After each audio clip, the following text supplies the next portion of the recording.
Эч качан адамга сөйүнбө, адамга жалынба. Адамга жалынат экенсиң, сөйүнөт экенсиң, ошол учурда сынганың, ошол учурда жеңилгениң болуп эсептелет. Эмне болсо Алладан сура. Адамдан сураган учуруң адашкан учуруң. Сулайман алейхиссалам бир чимериге рызкыны берейин дейт экен дагы, чыны деп коебуз, идишти үстүнө жаап бир будайдан таштап коет экен. Бир күндүк рызкым ушул дейт чимели. Анда мына сенин бир күндүк рызкың деп будай таштап чыны менен жаап коюп, эртеси күнү келет.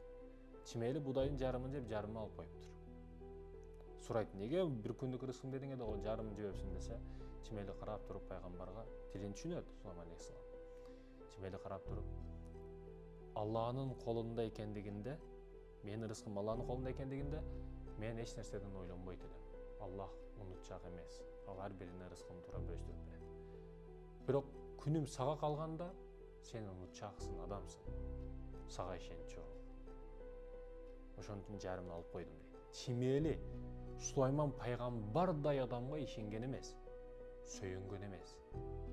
Ошондой пайгамбар, бүт жаныбарлардын тилин берген, ошол учурдагы эң күчтүү падыша, бүт жер үстүндөгү астындагы байлык ошонуку болгон. Бирок ошого дагы чимели таянган эмес, сөйүнгөн эмес, жалынган эмес. Алладан күтүп атат чимели. Чимеличелик, кумурскачалык акылың жок, урматтуу мекендешим. Кумурскачалык жоксуңбу сен?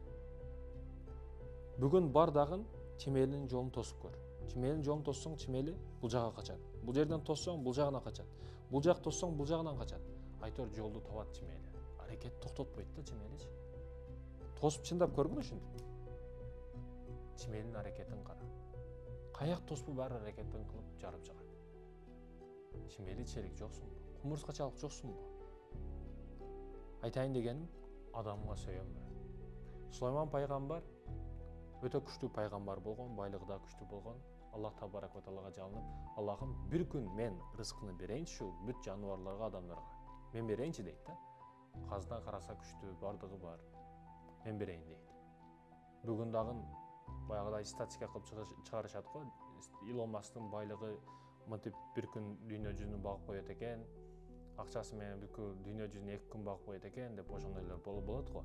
Сулайман пайгамбар да бүт жер жүзүндөгү адамдарга мен рызык берип көрөйүн дейт экен. Аллах табарак ва таала макул, бүт рызкыңызды чогултуңуз ушу деңиздин жээгине дейт экен. Тапкан туткан бардыгына буйрукту берип ошол жерге чогултат экен. Бир кичинекей балык чыгып келип баягы рызкынын бардыгын жеп, кайра деңизге кирип кетет экен. Ошол учурда жетет да Сулайман алейхиссаламга. Кимге сөйөнүш керек? Сиз ишенип жаткан күчтүү баякаңыз, баягаңыз ал дагы пенде, ал дагы бирөөгө ишенет. Биз бардыгыбыз келип Аллага таянабыз. Пендеге жалынба, Аллага жалын.